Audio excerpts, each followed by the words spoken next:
دوستان گرامی، اینک ما توجه میکنیم اکنون به ادامه سبقت‌های بانوان. شکرانه قرچیوا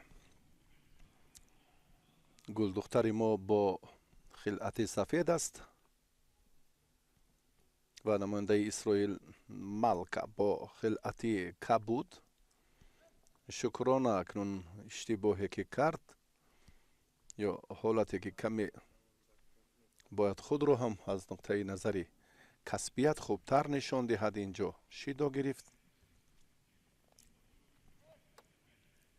شکرانه در روندی تلاش مرحله نخستم کوششش چندان بد نیست. اکنون احتیاط کارانه باید اینجا عمل کند، چون که تجربه مالکا در رقابت های نفوذی جهانی داشته هم گران پری و هم گران سلم خیلی زیاد است.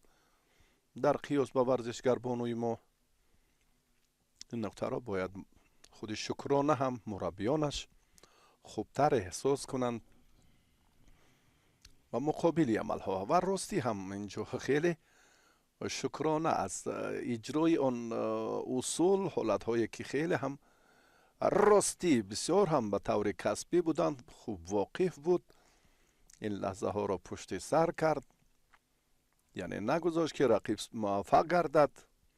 هرچند امکان ابتدا فراهم شد از جانب مالکا، اما ورزشگر بانوی ما هم خوب تحمل کرد. در دقیقه های اول البته این نیروی قوی و روحیه ورزشگران ما اکنون خوبتر است و بعدا حالا میبینیم که شکرانه از حسابی باز یک اشتباهی که کرد و زری را از دست داد. اکنون وقتی آن رسیده است که آهسته آهسته دختران ما هم از این مرحله به مرحله های دیگر روند، از دوره اول، البته از دورهای لااقل از دورهای اول. این دومین کوششی نماینده اسرائیل بود و خوشبختانه هم بهاگذاری نشد.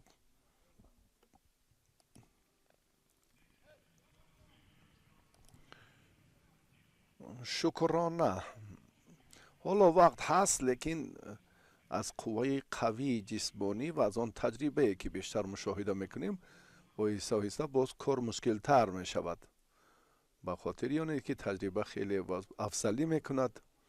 استعداد خیلی هم فرق کننده است. این رو هم ببینید یک بار دیگر که و تمر مالکا که جوانتر است، اما از حساب آن اشتراکش در مسابقات مختلف که 99 مراتبه در چنین سبقت ها در مسابقات نفوذی بین المللی داشته شرکت ورزیده است. از گرند اسلم یک مدال نقره و در فشار آوری خیلی نمونه بود، موفق شد و به مرحله دیگر رفت. نوبتی به میدان آمدن اهلیه مومنووا هم فرا رسید. شن ای خسی رقیب ورزشگری ما از تایپی چین است.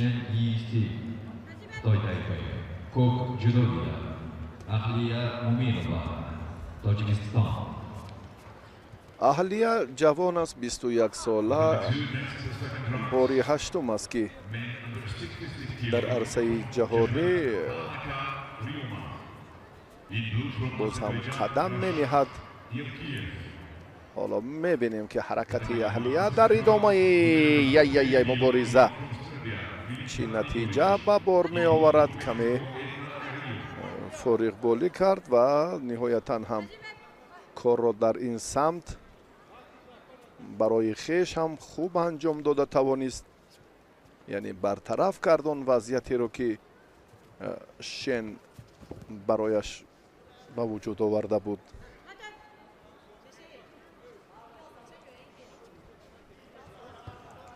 اهلیه در چمپیونات آسیا و اقیانوسیا میان نورسان هم سال 2019 مدال برنجی گرفته بود. در جام آسیا میان جوانان سال 2023 صاحب مدال برنجی شده بود و در چمپیونات آسیا میان جوانان هم نوامبر سال 2023 تا به مرحله نهایی رفت، اما جای دوم را گرفت. این در فعالیت گلدختر کبودپوش تاجیک بهترین نتایج محسوب می‌یابد. مدال نقره چمپیونات آسیا میان جوانان نوامبر سال 2023. رقابت الان ادامه می‌یابد.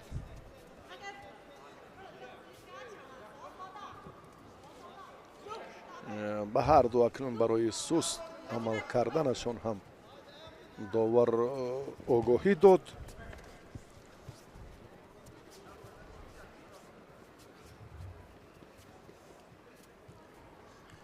ادامه تلاش اهلیه ببینیم که چی نتیجه میدهد. معلوم شد که شین برای استفاده اصول سر کتف بیشتر هم توجه یا رجوع زیاد دارد. این از آن شهادت میدهد که کسبیتش و آن چند موفقیت هایی که در کارنامه ورزشیش درج گردیدند از حساب استفاده همین اصول به دست آمده است. اهلیه را میباید که هوشیارتر باشد. خیلی هم عکسی عمل را اهلیه خوب انجام داد، یعنی فشار آورد، مقاومت سزاوارانه کرد و از این حالت رها یافت. مگر بسیار هم شین در فرصت خیلی حساس و مشکل قرار داشت.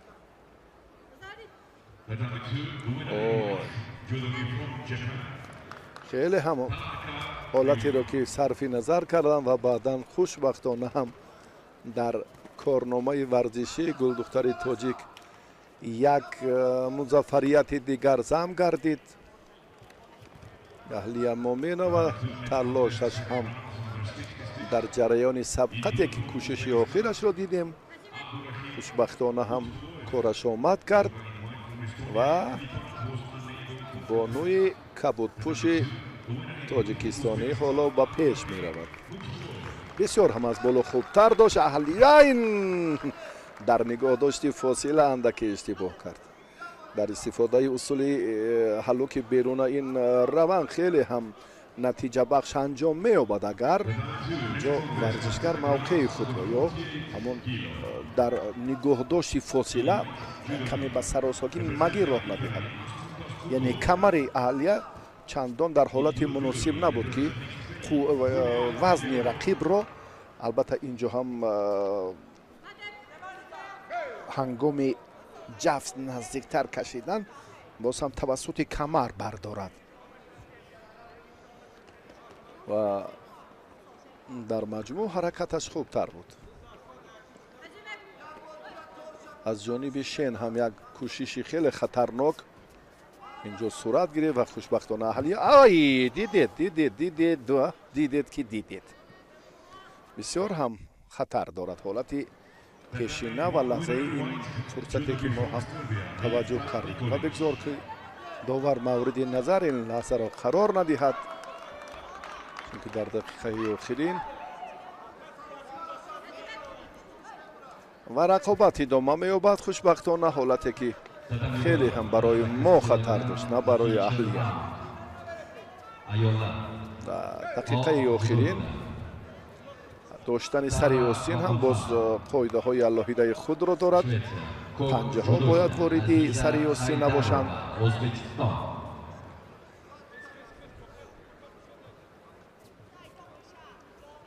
25 ثانیه دیگر نزدیکتر. اهلیه کجا رفتن لازم در مرکز میدان بیاد. از بالا وقتی که اهلیه میقپد بسیار هم ما دلپور میشویم، چون که اگر اصول رو هم اجرا نکند برای فشار آوری و باز هم مشکلی دیگری کاری رقیب یک زمینه هست. انا همین حالتی که انا همین فرصت اهلیه از بالا وقتی داشت چندین حالت دیگر رو اینجا باز هم چی میکند؟ مانعه ایجاد میکند برای رقیب. 7 ثانیه دیگر. 7 6 5 اهلیه این لحظه رو هم از ما خوبتر میداند. 2 1 و نهایتا هم ورزشگربانوی تاجیکستان از این دیدار نتیجه بهتر را به دست آورد و با نماینده فرانسه گنتو رقابت میکند.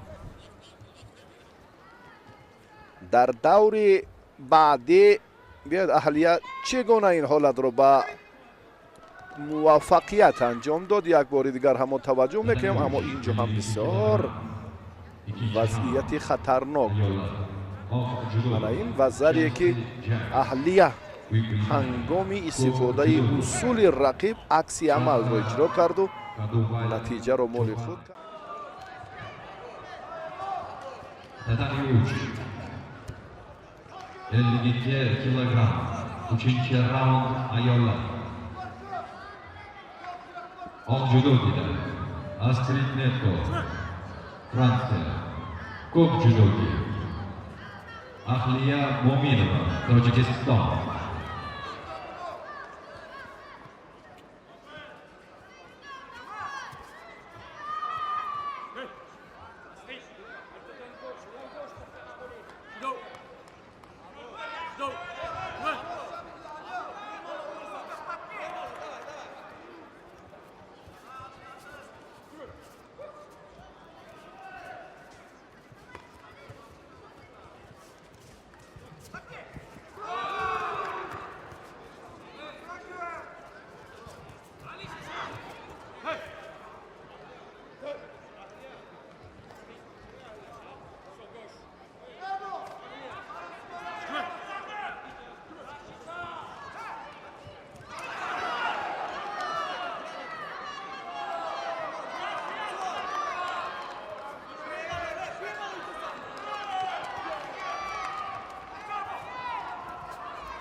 Tatami 1 golden score.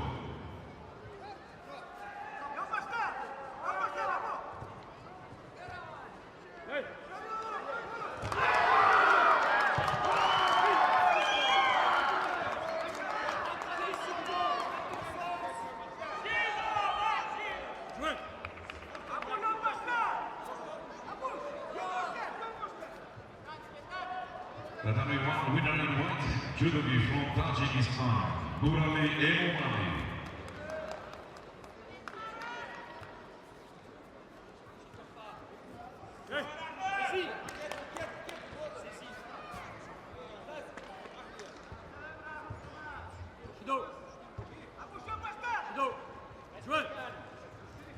Tatami one time for the women's category. Third round, under 48 kilo. In one judogi from Serbia, Milica Nikolic.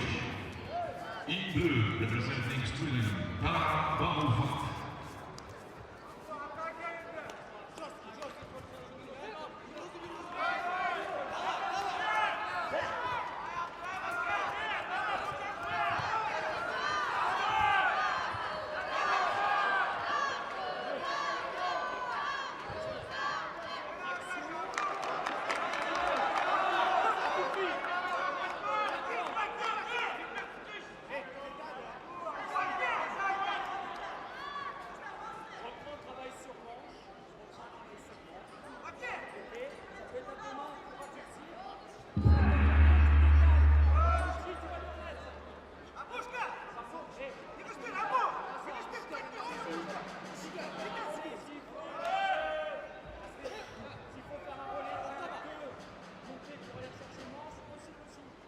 Tatami golden score.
دوستانی عزیز، اکنون ما توجه میکنیم بود به رقابت بانوان در وزن تا 57 کیلو. فضیلت گلبویوا نماینده جمهوری تاجیکستان با ورزشگر بانوی بلگیا لیبیت به میدان برآمد. رفتی سبقت در دقیقه اول نشان میدهد که گلدختر تاجیک باید کار را در حرکت پرتری اندکی بهتر کند، چون فرصت هم مناسب بود اما کمی تجربه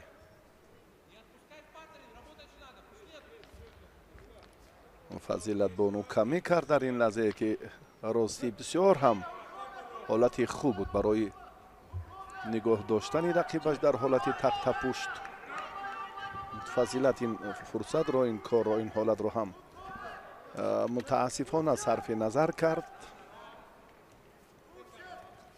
و جریانی مبارزه اکنون وزری را از دست می دهد. فضیلت گلبویوا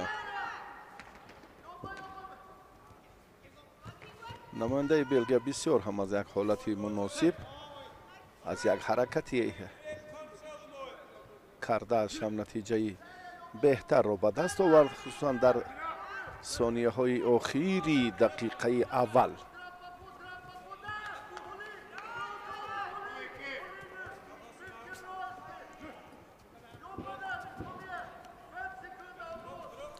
تجربه فضیلت بانو معلوم است که کم است و مینا 26 سال دارد ورزشگر بانوی بلژیا. تجربه مسابقه های بین المللیش 2 برابر است، 3 برابر حتی از نماینده تاجیکستان زیاد است. از این هم بیشتر 108 نیروسنجی نفوذ جهانی را به سامان رسانیده است و رفتی سبقت امروزه این را هم یک بار دیگر ثابت کرد.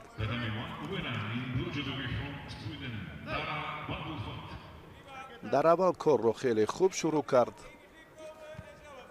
و با برنده مدال برنجی قهرمانی جهان گلدختر تاجیکستان هنرنمایی کرده ایستاده است. این هم یک مایه افتخار است.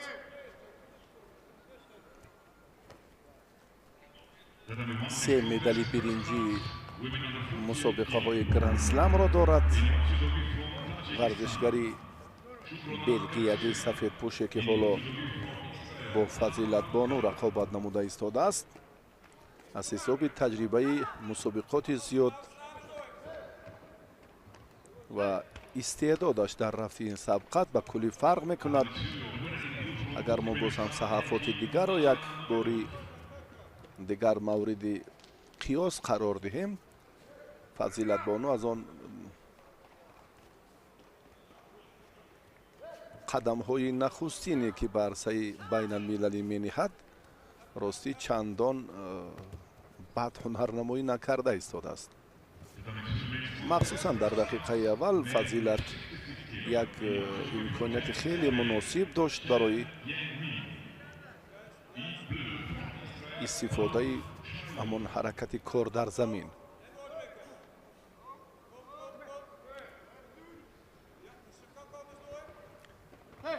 دقیقه آخرین